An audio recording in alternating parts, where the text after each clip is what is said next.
Halo semua, ini merupakan video pembelajaran dari materi yang telah disampaikan. Dengan saya Jira, mahasiswa dari Universitas Borneo Tarakan, dengan mata kuliah Keterampilan Dasar Praktek Klinik. Dosen pembimbing Gusriani SSTMK. Materi pencegahan dan pengendalian infeksi yang sering kita dengar dengan PPI. Yang pertama yaitu konsep dasar infeksi, yang kedua rantai infeksi, yang ketiga konsep asepsi, yang keempat transmisi mikroorganisme.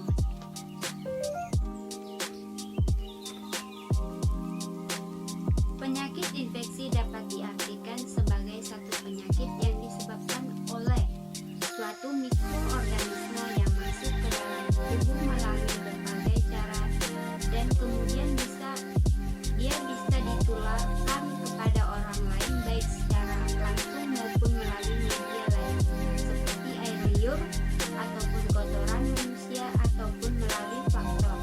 Dalam definisi WHO disebutkan bahwa penyakit infeksi adalah penyakit yang disebabkan oleh mikroorganisme.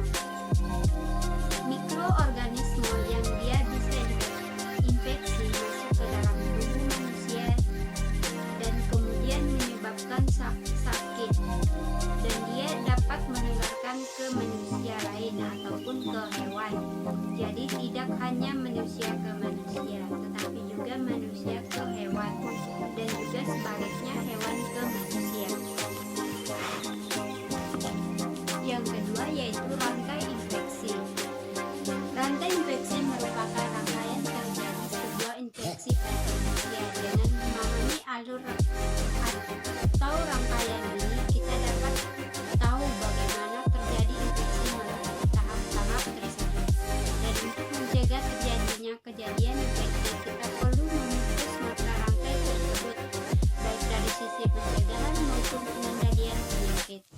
Ada 5 komponen rantai penularan. Apabila suatu mata rantai diputus atau dihilangkan, maka penularan infeksi dapat dicegah atau dihentikan sehingga infeksi pun tidak akan terjadi. Adapun 5 komponen rantai penularan infeksi yaitu yang pertama, agen infeksi adalah mikroorganisme penyebab infeksi. Pada manusia dapat berupa bakteri, virus, jamur, dan parasit. Yang kedua, reservoir. Infeksi dapat hidup pada dan berkembang biak kemudian ditularkan kepada manusia berdasarkan hasil penelitian. Reservoir tersebut pada manusia biasanya terdapat pada permukaan kulit, saluran napas atas, dan saluran cerna, saluran kemih, serta organ yang lain. Yang ketiga yaitu pintu keluar adalah tempat di mana agen infeksi, misalnya virus, meninggalkan reservoir melalui saluran napas, saluran cerna, saluran kemih, ataupun yang lain. Yang keempat yaitu pintu masuk adalah tempat agen infeksi masuk ke penjelamu yang rentak atau sensitif, bisa melalui saluran napas, saluran cerna, saluran kemih, dan lain-lain. Yang kelima, penjamu rantai adalah orang dengan kekebalan tubuh menurun yang mudah sekali terinfeksi atau kesulitan melawan agen infeksi. Yang ketiga yaitu konsep asepsi.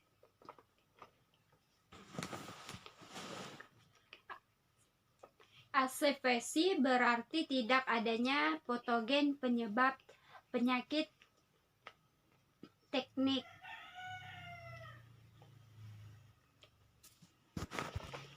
aseptik merupakan suatu keadaan di mana tidak adanya patogen penyebab terjadi suatu penyakit. Teknik aseptik dilakukan untuk menjadi klien terbebas dari mikroorganisme. Ada 2 yaitu medical asepsis atau teknik bersih, meliputi prosedur yang dilakukan untuk menurunkan dan mencegah penyebaran mikroorganisme. Tindakan yang termaksud adalah teknik bersih adalah cuci tangan mengganti klien. Pada teknik bersih, satu area dikatakan terkontaminasi jika diwaspadai terhadap patogen. Misalnya, bedepen yang telah dipakai lantai kasar yang bersih. Yang kedua yaitu surgical asepsi atau teknik steril. Prosedur yang dilakukan untuk memindahkan mikroorganisme dari suatu area.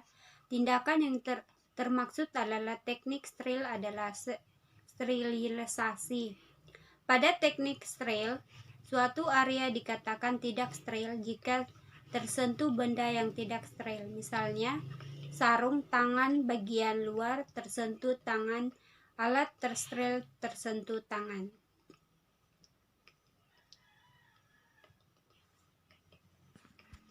Yang keempat yaitu transmisi mikroorganisme. Dibagi menjadi dua, yaitu penularan secara langsung atau kontak langsung. Yang kedua yaitu penularan secara tidak langsung. Yang pertama yaitu penularan secara langsung atau kontak langsung. Itu dibagi menjadi 5. Yang pertama yaitu melalui sentuhan kulit langsung. Penularan cara ini terjadi saat orang yang sakit bersentuhan langsung dengan orang lain. Contoh penyakit kulit infeksi melalui kontak langsung seperti kudis, impetigon, dan penyakit kulit. Yang kedua yaitu melalui cairan tubuh. Kontak melalui cairan tubuh antara orang lain melalui darah, luka terbuka, atau melalui hubungan seksual.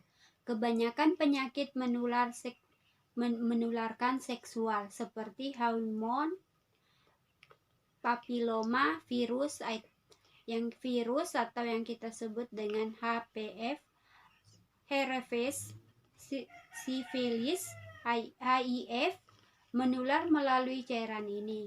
Penyakit infeksi lainnya seperti hepatitis dapat menular melalui cara ini. Yang ketiga yaitu menular ibu ke bayi. Seorang ibu yang pada saat hamil mengalami infeksi berisiko menularkan ke janinnya. Penularan terjadi melalui plasenta, namun beberapa penyakit menular seksual dapat menular melalui persalinan. Sebagai contoh, gonorrea ditularkan dari ibu ke bayi pada saat proses persalinan. Yang keempat yaitu melalui percikan atau tetesan. Percikan yang dikeluarkan oleh seseorang yang sakit saat dia batuk, bersin, atau berbicara jarak dekat dapat menularkan ke orang sekitar. Contoh penyakit yang ditularkan melalui cairan ini yaitu COVID-19, TBC, difteri, dan infeksi saluran napas pada umumnya. Yang kelima yaitu kontak dari hewan ke manusia. Penularan langsung dari hewan ke manusia dapat terjadi melalui gigitan atau sentuhan melalui udara, seni, atau kotoran hewan yang terinfeksi. Contoh penyakit yang menular melalui hewan yaitu PS dan rabies. Yang kedua yaitu penularan secara tidak langsung. Penularan secara tidak langsung dibagi menjadi 5. Yang pertama yaitu benda yang tidak terkontaminasi. Beberapa jenis kuman dapat hidup pada benda tertentu seperti keran air, gang pintu, dan bahkan handphone. Penularan bisa terjadi ketika kita menyentuh benda yang telah terkontaminasi kuman atau benda memiliki penderita penyakit infeksi. Mikroorganisme penyebab infeksi juga bisa menyebar melalui penggunaan barang pribadi. Misalnya anduk, sikat gigi, dan pisau cukur secara bergantian dengan orang lain.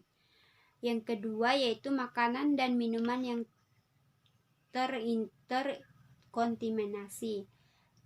Sembarangan mengkonsumsi makanan dan minuman juga dapat menyebabkan Anda tertular penyakit infeksi.